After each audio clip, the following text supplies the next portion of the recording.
Please register. Look at that. Please register attendance with the @ here, so your attendance can be included in the meeting minutes. And again, we do minutes here via the chat, so there'll be @ topic and @ items.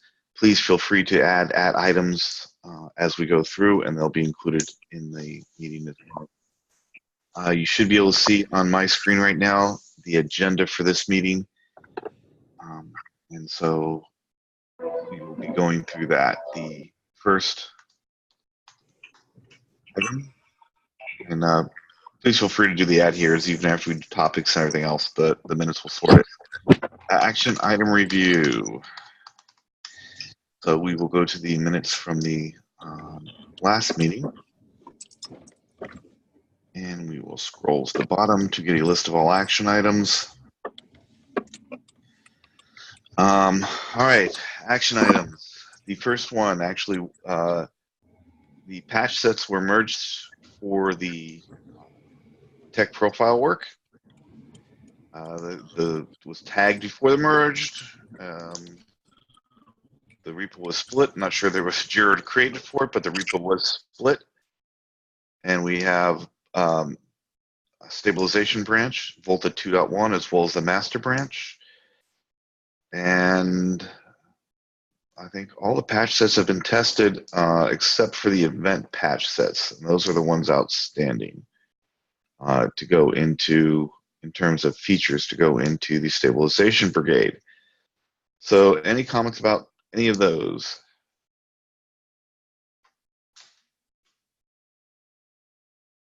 All right.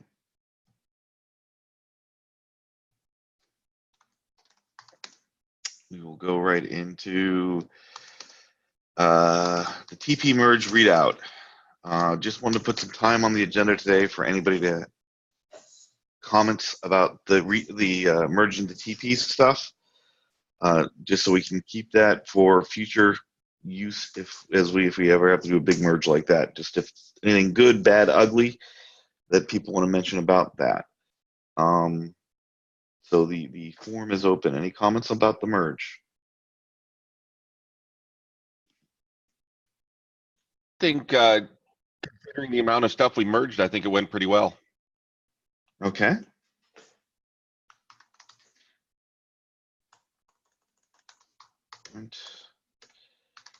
Well, I would like to thanks to Scott actually and Zach, as they put up with me as I was going through the merge, and all the ranting there, and helped out and did all the checks on that. So thank you for that. I did put out an email, which I can't even remember the recommendations I put in them now. But I will use that as we go through and talk about coding standards a little bit too. I'll have to add some. The items in there are covered in the document that's been being put together. Any other comments on the TP merge readout then? All right. Format status. I don't know if Matt's on. I know he was working on the patch sets at one time. Do we know the status of these patch sets yet to get the new event format into Volta 2.0?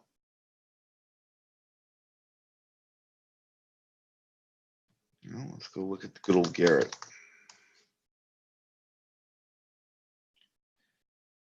All changes open.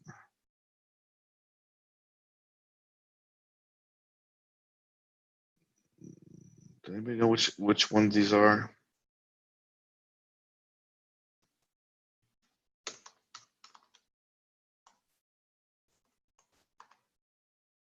There's one by that first one.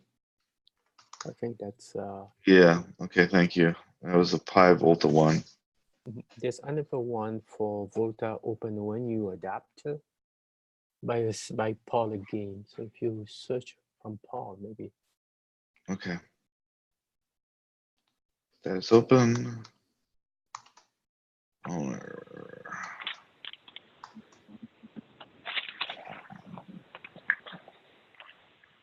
So these are, Yep, those are okay.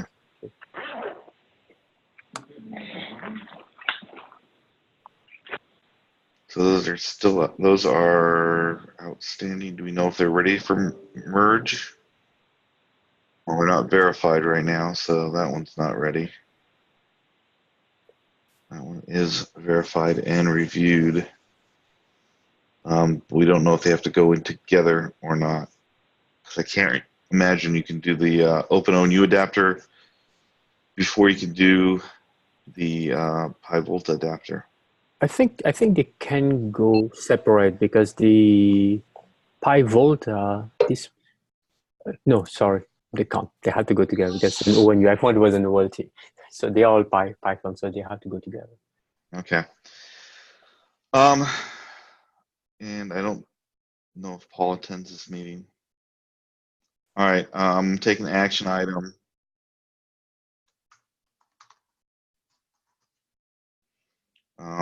Follow up.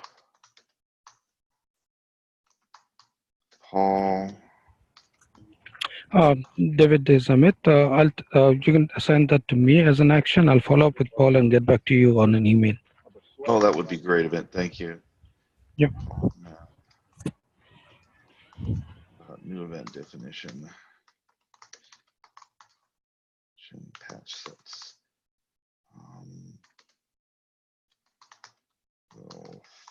Thank you so much.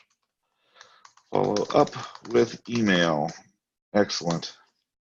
All right. That's great. We're going to jump to automated testing then.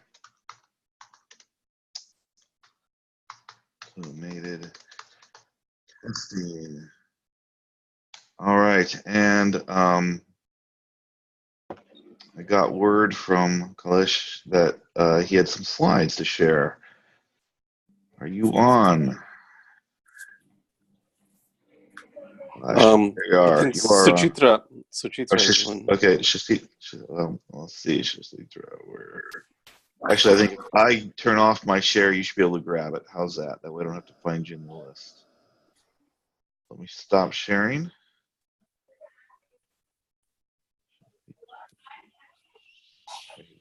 I don't see her in the list. Hi, David, I'm here. Yeah, let me.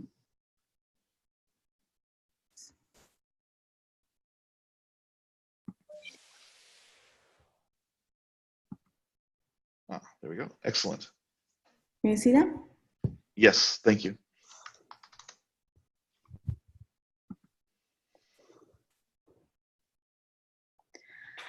Okay, so there are a few slides that we prepared and we wanted to share with the team just to let everybody know like what we are coming up with the framework and what is our proposal. And Kailash already started with some work on implementing the automation framework for BBSIM and just started getting these test cases up and running on Jenkins. And there is more to it. So we thought like we would share the proposal with everybody and see if anybody has any comments and anything to add on to it. So let me quickly go over the slides. I don't have detailed slides, but I just prepared like few slides. So hopefully everybody can understand through this. So the main goals, what we identified for the automation, especially for Volta and the stabilization brigade, is we would like to automate majority of tests that are possible. And we would like to have a single framework for testing using say, BBSIM and also physical devices. Also we would like to have deploy and build pods on a nightly basis or based on path sets, be it on BBSIM or physical pods. And we would like to run once the pods and these environments are built up. We usually plan to run all the test cases that are available. We create test cases with BBSIM as well, and the functional tests And failure-based test and soak-based tests, we usually run on the hardware-based. So once the Jenkins pods are built, we run all the functional tests on the hardware as well.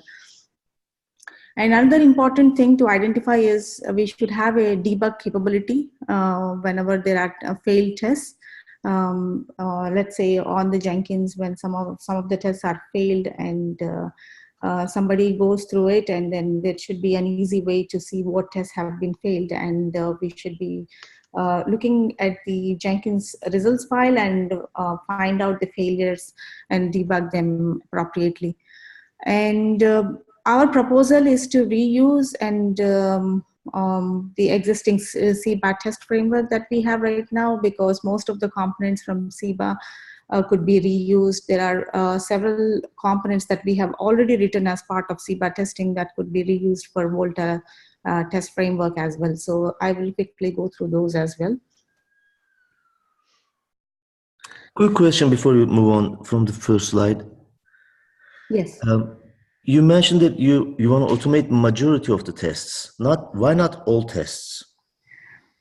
We would target everything, but sometimes, given that if we run into some problems, and usually we would try to achieve these tests automated based on priority basis, and try to target all the highest priority test cases. And we would definitely love to have all the test cases automated, and with some help, we should be able to get all the tests automated.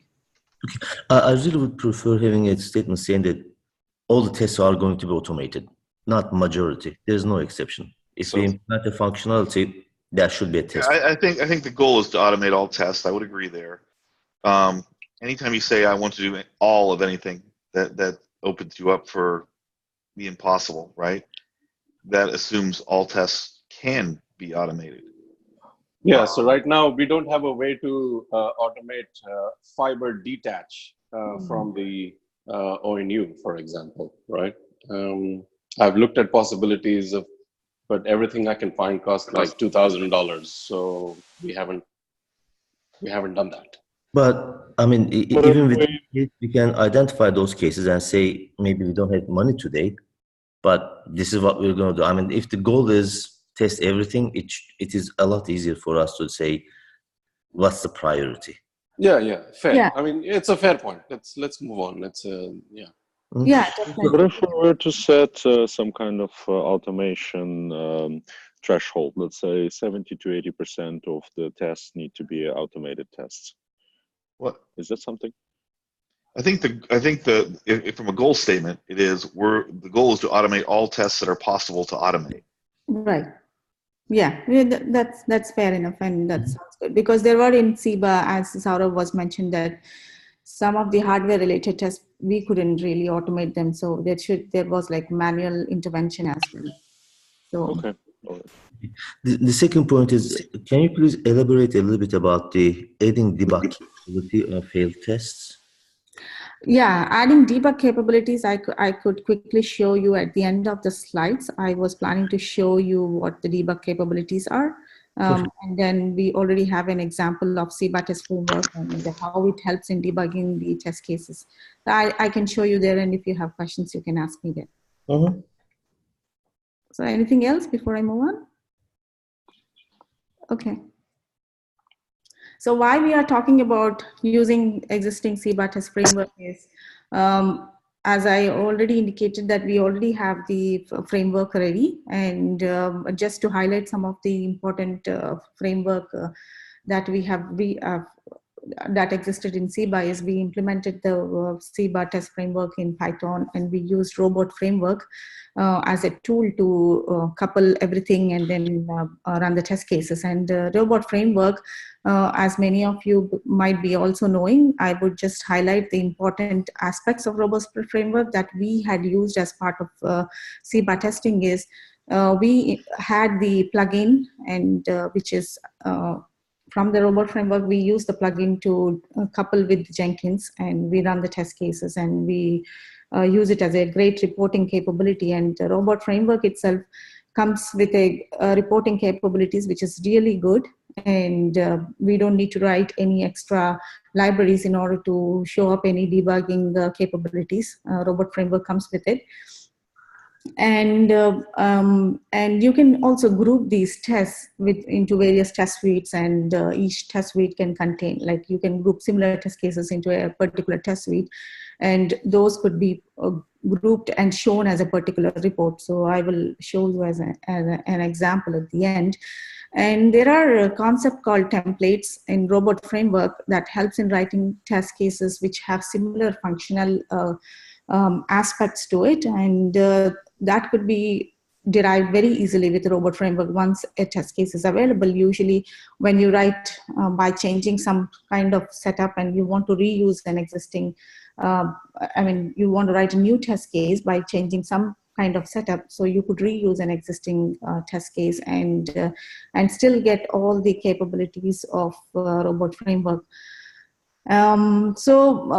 Majority of these are the major highlights of what we have been using with Seba and in Seba and with Robot Framework.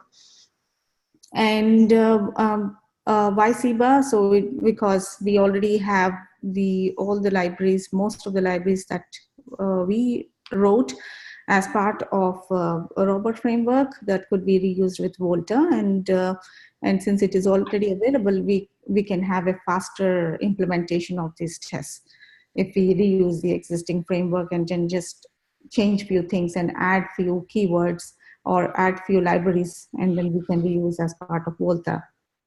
Okay. So I'll just click. Sure. When you're ready, there's a question Okay. in the chat. Yep, fine. Sean asked if this creates a dependency between Volta and Seba. So next slide, she will, Okay. next couple of slides, she will get to it. Okay, the other question I wanted to raise is, I think it's important, maybe this was on the goal slide, to be able to have developers run these tests as well. And I know they can run the robot framework locally, but being able to execute the tests locally as well. Yes, there is a way to do even developer based. So I'll in the coming slides, I would when we talk about the BBSIM, then we will talk about how even developers can run these tests. Okay. Okay.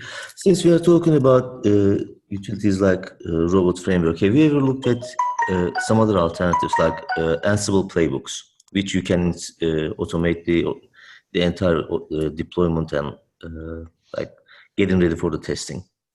Robot framework will work for the BBSIM, but for physical devices, like have you tried running robot frameworks to run test cases one after another using robot framework? Robot frame, no, you're asking if we have checked Ansible playbook. Yes, we had Ansible playbook in earlier releases of Pod. And when we used Ansible playbook, and then when we compared with Robot Framework was much easier. The way we wanted to write test cases and run them, and especially with Jenkins. Right. And yes, we have it on physical pods. Yeah. And physical device, BB similar, like if you're going to do virtual testing, software-based testing, yes, it will BB robot framework is simpler.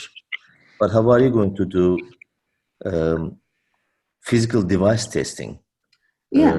Especially when you're going to have to keep deploying the images and the test cases to devices, reboot the devices after each test case. So, so our deployment is derived from a Jenkins file. So our deployment is not that complex, especially on the physical pod, because we take, it's just a series of Helm charts to install, right? And your pod is deployed at that point. And then all the automation is done through robot and Python. Even the executing the pings and DHCP from the physical RG to a destination server, all that is done through robot framework. We don't have a need to use Ansible to do all that. I think it just adds to the complexity of it. So the deployment is done via a Jenkins file, and all it is simply a series of Helm charts, and then there's some component of configuration for configuring the pod, and then just executing the test. And all the tests and functionalities that is required from the automation is done through robot. We don't have necessarily a need to use Ansible to orchestrate any of this stuff. As long as you guys are comfortable, yes. But I want to make sure that we are not just sticking ourselves to primarily testing for BBC. No, we are not. We do have pods as well. So when I go through the other slides, I will show you like exactly what we have been doing with BBSIM and pod, and how and what components of tests are we using with robot framework. So as we said that we have a deployment file which we run through the Jenkins, and once the pods are built, all the tests are built using robot framework, and that's how we trigger. And speaking as somebody who's used both, Ansible doesn't offer as good of reporting functionality as Robot does. So yeah, you're limited for like ABA or something like that. Yeah, it's not as the output format is just not as rich or as testing focused as Robot is.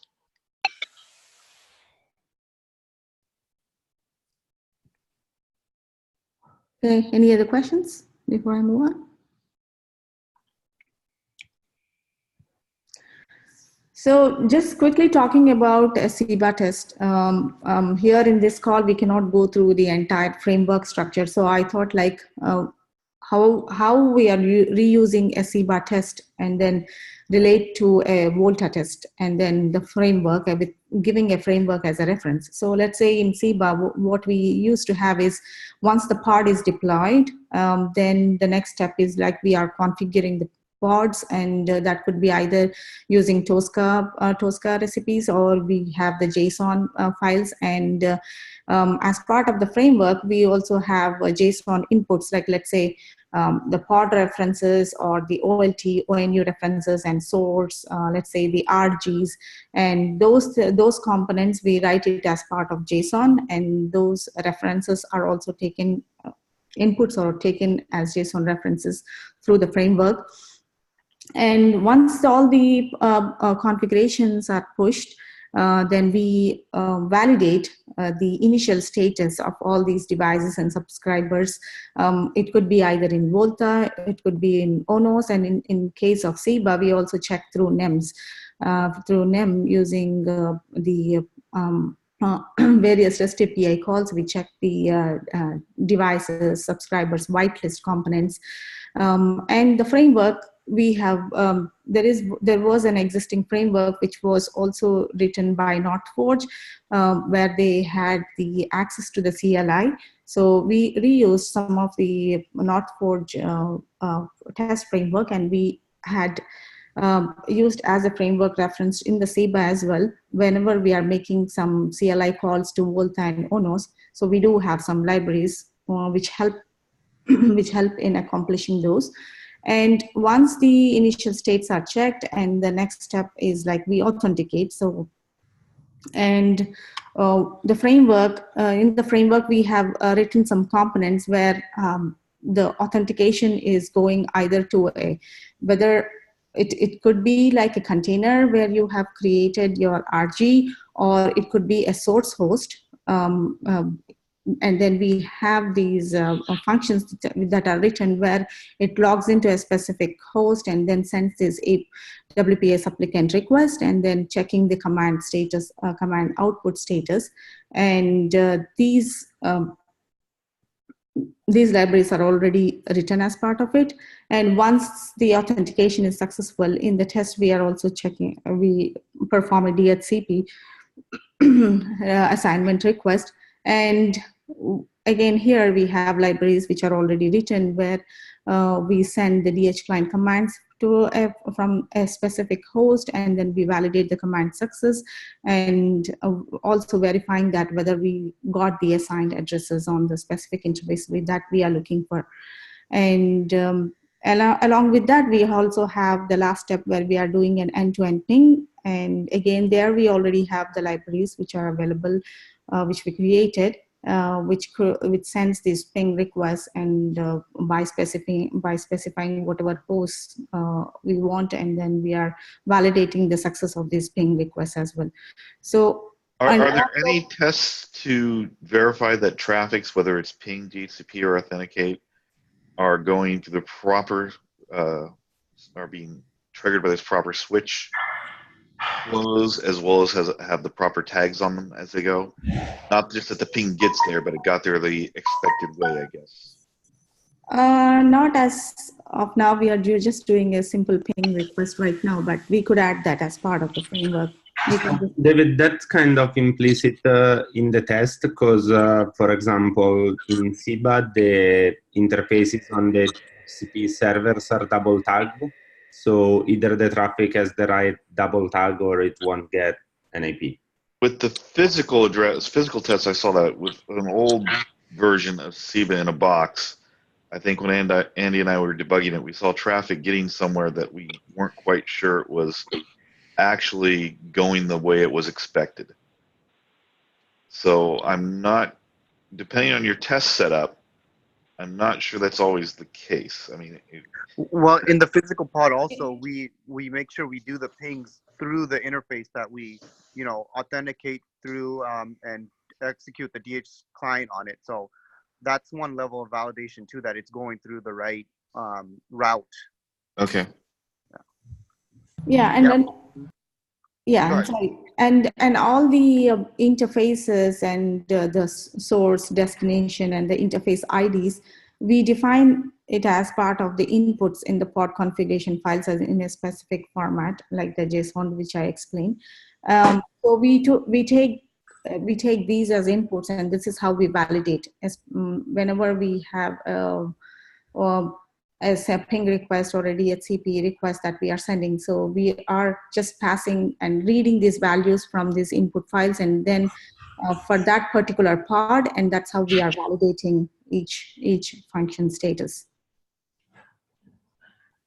Also, you've been going over kind of capability testing, and that's great, and you absolutely need that. Do you have on your roadmap anything around performance testing that we're going to be doing regularly or automated as well?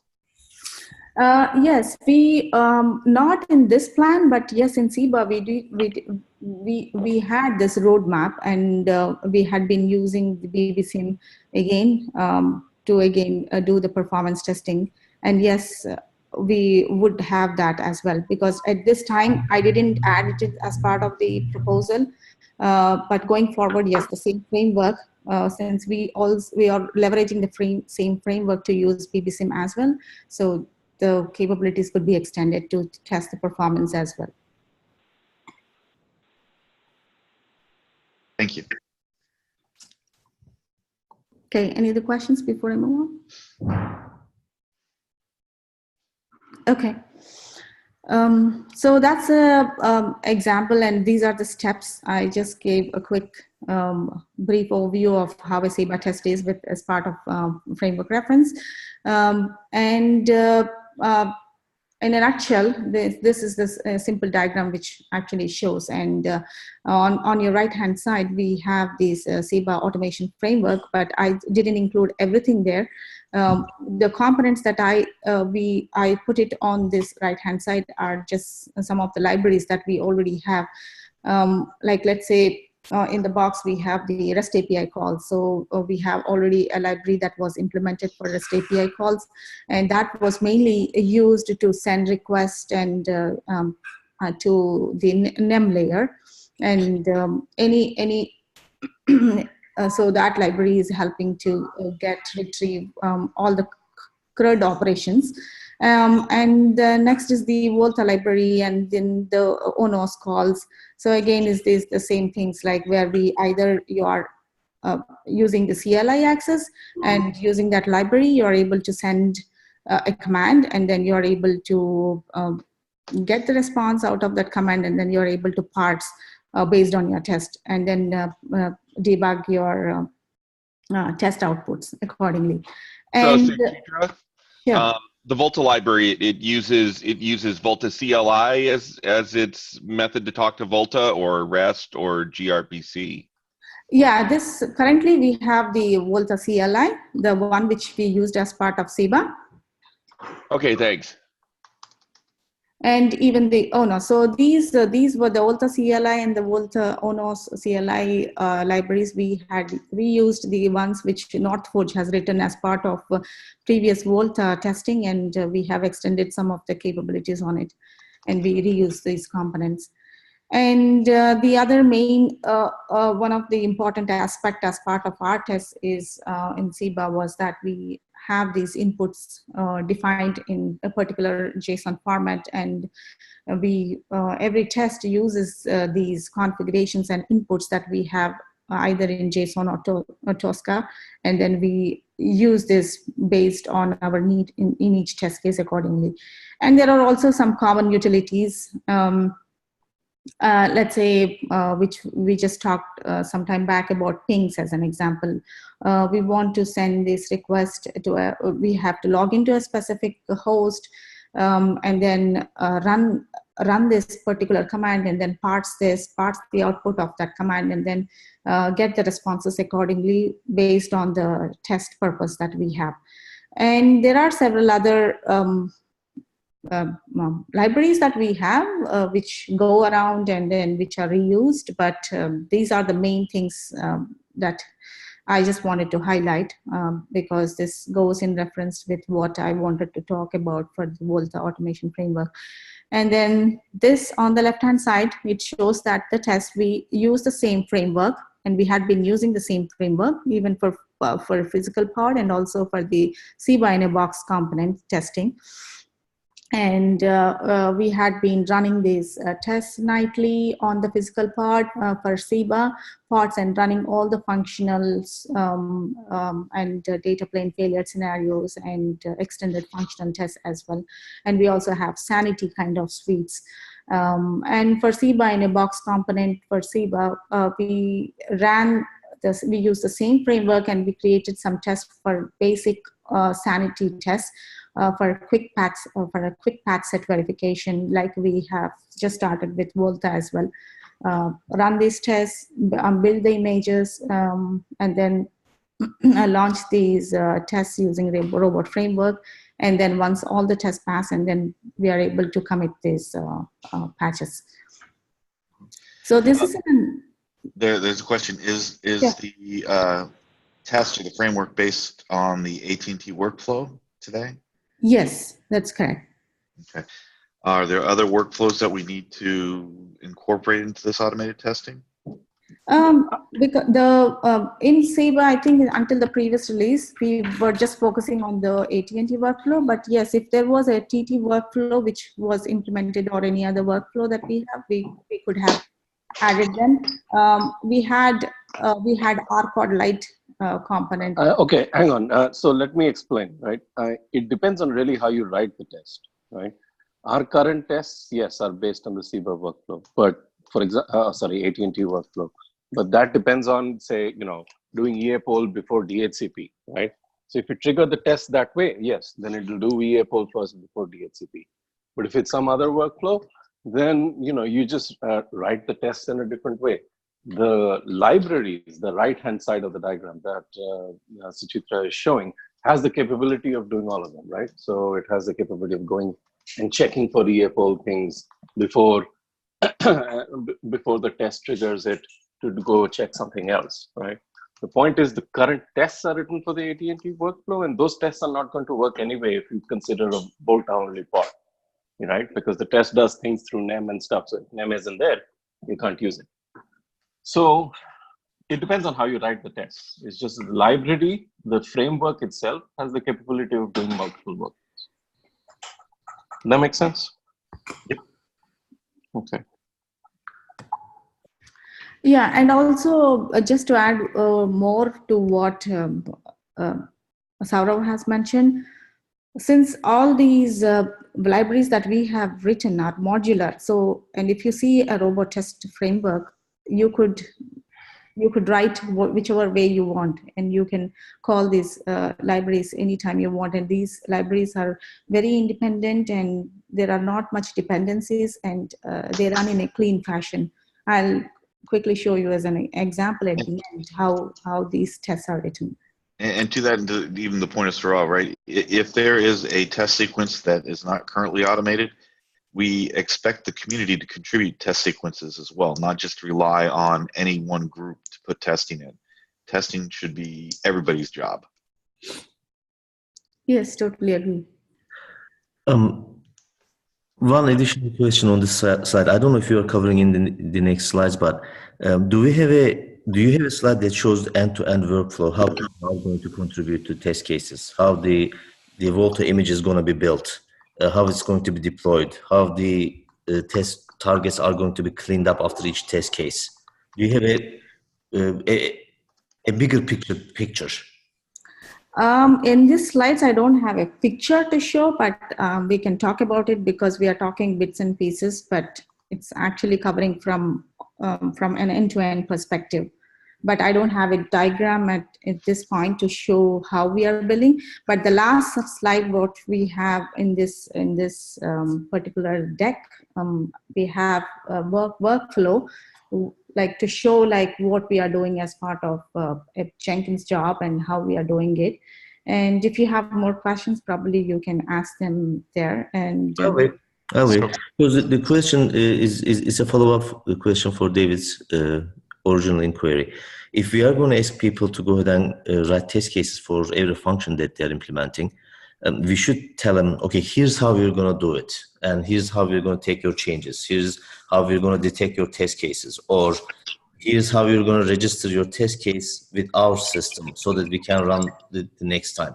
So I think we should have an overall picture somewhere. Yeah, so those details of like how to write the test cases, how to contribute, how to clean up and set up test cases, all those documents are up in their respective repos. So there's the core tester repo, which has, you know, CBER related tests. And then we just recently created a Volta system test repo, which is both the robot framework based. And there's documentation in there on, you know, how and example test cases too of how to, you know, set things up and contribute to test cases. So if you look in there should be a lot more information on the details of how to, you know, write a test case. But it's a little bit more than that, though, right? I mean, it's not just how you're going to write the test case, also how we're going to take that test case, how we're going to build a Volta image, how we're going to deploy it to the targets. It's not just BBSIM. So, Taskin, if you think about this from a perspective that we're going to want developers to run this as well as in automation, some of those steps like building the images and getting them on the systems and that sort of stuff is going to be different in a developer workflow than in an automated testing workflow. So usually the way that we've structured tests in Jenkins has been to have the Jenkins file or whatever the Jenkins automation do the same things that a person would do. So frequently building the images and getting the Helm chart started and those sorts of things is done in Jenkins. And then the actual running the tests is executing the robot framework. And then the cleanup is back into Jenkins. So does that clarify is that what you're asking? No, I think I'm asking a little bit more on, actually, it's a follow-up question that you just raised. I want to be able to say, we're going to go ahead and figure out where your test case automatically. Every night, we are going to go ahead and run a regression test that we are going to build and build the Volta images, deploy the images into targets, maybe even use BBSIM, but physical device is important as well. We're going to pick up your test case, and here's how we're going to run it. And after the run is completed, here's how the report is going to be generated just for your test case, or how it's going to register its results in the Jenkins. And we are going to go then, here's how we're going to clean up the target image. Okay. So that we can run the next test cases. I want to see that overall workflow. How does the test case flow from one end to another end? So let's look at the existing documentation, and Taskin, if that doesn't answer some questions, let's get those questions on the discuss list, and then you as well as other people can start contributing the documents to flesh out those details. So let's make sure that those details aren't there already, because they may be, I don't know. And if they're not, Absolutely. then we can go through and edit those documents and add those details. How's that sound? Absolutely. Yeah, and then also to add one more point is here in this session, I'm just briefing like an end-to-end on and what is the proposal and what we have been doing as part of SIBA. So at the end of the session, I'm going to quickly show you a Jenkins deployment, and then after that, a test and how the reporting capabilities are. And that's again at a very high level that I would be showing. But if there are more in-depth details that we want, yes, definitely somebody really needs to go in and then understand like what's going on and then come up with more questions. And that's more a kind of a detailed another session.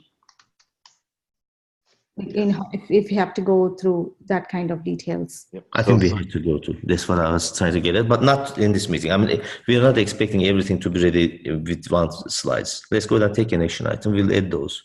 Okay, all right. Sounds good. So I'm moving on to next slide. So now if you see the previous slide where we were talking about the current SIBA test and how the framework was and what components we have used. So now going to the next slide, I wanted to show like what are the components that existing framework that we have with SIBA and how we are going to reuse as part of Volta test. So if you see on the left-hand side, we are again comparing to the previous picture, we have again the same physical pod, and we have the BBSIM setup. Earlier we have this SIBA in a box, and now we have the kind Volta setup, which is a minimal development kind of setup using BBSIM. For quick testing, and the components that are in focus for Volta is Volta and ONOS, and then the rest of the components are deleted from this picture. And on the right-hand side, again, the same framework could be reused. However, the REST API calls, at this time, we might not use them, but still there is framework which we could reuse if there are any calls that we need to make for use for any kind of test. And again, this is the same Volta CLI and the libraries are same. The ONOS CLI, we can reuse the same existing framework to again go through the testing, and the same input and configurations could be reused because the physical part setup is exactly the same thing. It's just that how we are accessing and what kind of test that we are using depends on which libraries that functions we want to pick from these libraries. And even the same case is with utilities. And given this picture, I would want to go to the next slide before I take the questions, because I wanted to show what we have with SIBA. And this is the same example from the previous slide where we had with SIBA, and now this is for the same test case and how we are doing for Volta. So again, once the pod is built, again, the pod, we are targeting to build it using Jenkins, and we automate the procedure of pulling the Helm charts and building the pod. Once the pod is built, then we are pushing the required configurations. And again, we can define and reuse the same JSON formats that we had for the pod configurations. And in Volta, we are pushing this JSON as an example, netcfg into ONOS, and we are pushing the same technology profiles in this and the etcd, and exactly, I mean, these type of calls, we can still use the same libraries that we have earlier in SIBA. And again, we are validating once the configurations are pushed in our tests. This is again a high level test that I'm talking about. We are validating the tests in Volta and ONOS, and NEM is not here anymore. So you can reuse the same CLI commands to access these components. And then these are the same commands that we have, the same libraries could be reused. And there could be these red The text highlighted in red are the ones which we want to write more, because there might be some new keywords that we might have to. The keyword is kind of a function in robot framework.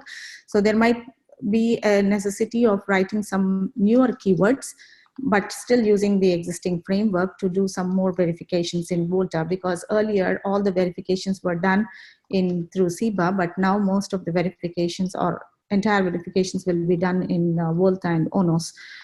So there might be a need to write newer keywords there. And the authentication DHCP pings are again the same way that we are doing on a physical pod, like we did for SIBA.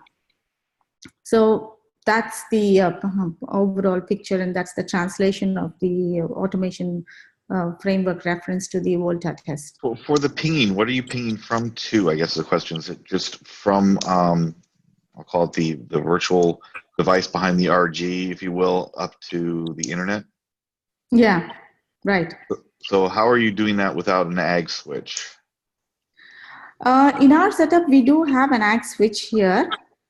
And this is what we had discussed. So let me clarify. Okay. Hello, can you hear me? Yes, Sarah, please go ahead. Yeah. So in a SIBA setup, yes, you have an on-off controlled AG switch. Okay. And so in the SIBA test, it also tests that part. In the Volta only based testing, you can still have an aggregation switch, but that's like being statically programmed, or it could be a traditional AG switch. It already has all the VLANs in there, right? So you never need to touch it. You never need to change it. It's like a dumb box that's just sitting over there, right? And it never needs to change. Even in between test runs, it doesn't need to change. It's just already been configured a program with whatever you need. So so basically, it's just something sitting in the middle that you don't have to worry about, right? You take that whole equation out of the picture. And if you had the capability, there's nothing wrong with actually connecting an OLTs and an I ports to whatever your upstream device is, right? So in this case, I mean, if you have the capability to downgrade that 100G port, for example, to whatever your upstream, maybe 10G, maybe even 1G, then there's nothing wrong with not having an AG switch at all and directly connecting the OLT to the upstream device. But in our case, yes, we still have an AG switch, but it's like it's not there. It's just it's never touched. So part of the infrastructure, testing infrastructure. Yeah, exactly. All right. Yep. Thank you. It really just does a down conversion from the 100G to whatever the upstream 10G is, and it's programmed with all the VLANs that you need, so it does its job. Okay. Thank you. Yeah. This also brings up a good question from David. Should we specify what our standard topology is going to look like for testing, so that we can say these are the environment that everybody has to go ahead and confirm for running the test cases? If it's done by the developers somewhere in Europe versus a test engineer running the test cases here in the US, everybody is using the same topology.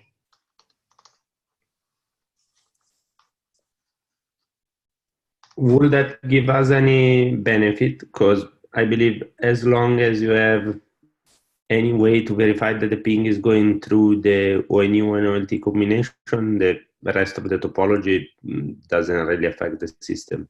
How do we know about, right? I mean, well, so some cases, so the topology is going to differ depending on the pod. For example, in our pods, we have a single OLT and a single ONU in some cases. We have a single OLT and multiple ONUs on the same PON port in some cases. We have others where there is a single OLT and multiple ONUs, but on multiple PON ports. And in some cases, I can well imagine that there'll be multiple OLTs in the same pods.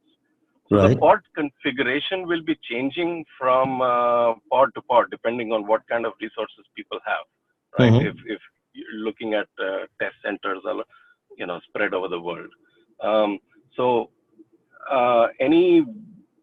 I think we can talk about a minimum topology configuration, but there will be some cases, test cases written to test these multiple PON port, multiple OLT, multiple ONU cases, and not all of the pods will have all of that just this reality, right? Right. Not all of the pods will have the capability of to run those test cases. So, Right. but a minimum setup, I think, yes, we can define, and it should be good enough for I think everyone. even for the others that we may think that it's not standard, maybe it's worth standardizing those so that we can say, even if you're making a small test case, your test case is going to be run as a part of a bigger regression, and if something is broken, we are going to go ahead and revert your changes at the end of the regression test case. If a developer wants to go ahead and validate why his code is reverted, he should be able to go ahead and replicate the same environment if he chooses to do so, if he wants to contribute to do so. So let's go ahead and at least say, here are the test cases, the topologies that we are going to be testing under. And we may come up with like 5 topologies that everybody may or may not have, but at least we know that ONF is going to have it, or DT is going to have it. So yeah, being able to document the topologies that we're actually testing on for automated testing at ONF or any of the other organizations, I think that documenting those would be valuable as part of the test. So I think we should document the ones we know and we have.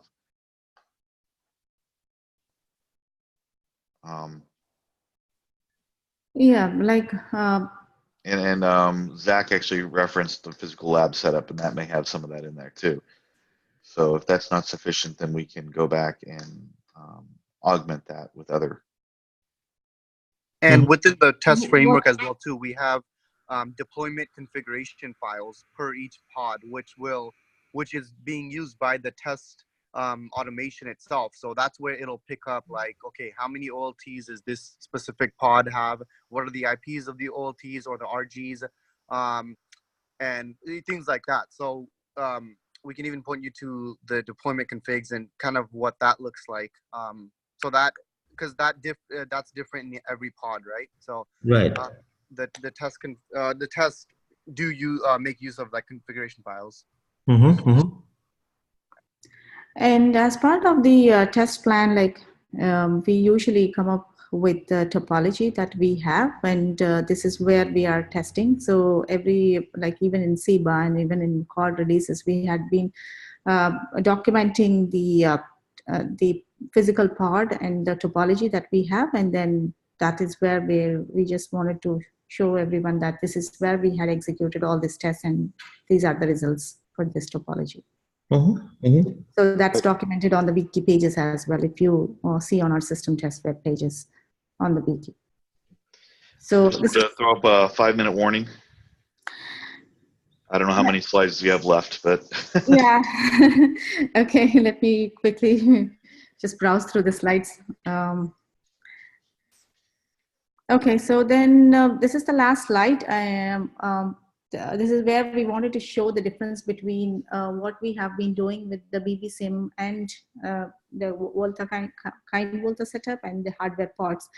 So since we're just talking about hardware parts, let me just go over the nightly test. So the recommendation is that we would, on the hardware part, we would like to, we usually build these parts nightly, and then what the job is, like we have 2 jobs that we define on Jenkins. One is a build job, which is actually building the pod, and then the deploying the pod.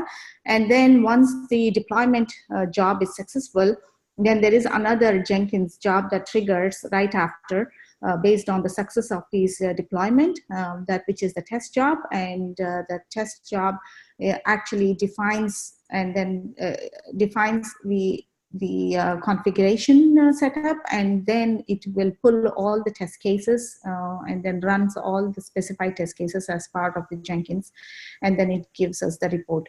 So what we are doing with the hardware parts is that we are building it nightly. We don't want to build it like every hour or 2 hours based by pulling the new Helm charts, because this is an expensive process and it takes a long time. So we usually do it nightly, and we recommend to do it once in a day. And what we are doing is, the job just cleans up the pod, and it pulls the newer charts and then installs them, and it also reinstalls the OLT Debian. OLT, if in case there was a new Debian file. And we also restart the OLT processes before we start any tests. And whatever repos that are required for the test to run, we pull those. And since we created a new repo called Volta System Test repo, we are pulling that repo, and any other dependencies that we have, we pull them, and we start executing this test. I mean, the job triggers all these tests. And once the sanity verification is done, then it will go through the next a series of steps that we have defined as part of various stages in Jenkins. And whatever tests that are automated, we put everything in there, and then that job runs, and then we usually verify the results in the morning, and then that's how we debug. So I'm not sure if we have enough time to go over the Jenkins example. Maybe the first section, it talks about the BBSIM. Yeah, I can quickly talk about that. We've literally got 3 minutes left. Do we want to push this till next week, or can you do this in a minute and a half? If I can just quickly comment on the difference between these two test jobs. So on the nightly test that we plan to run on hardware pods, they will be testing against released images. Code that's been merged.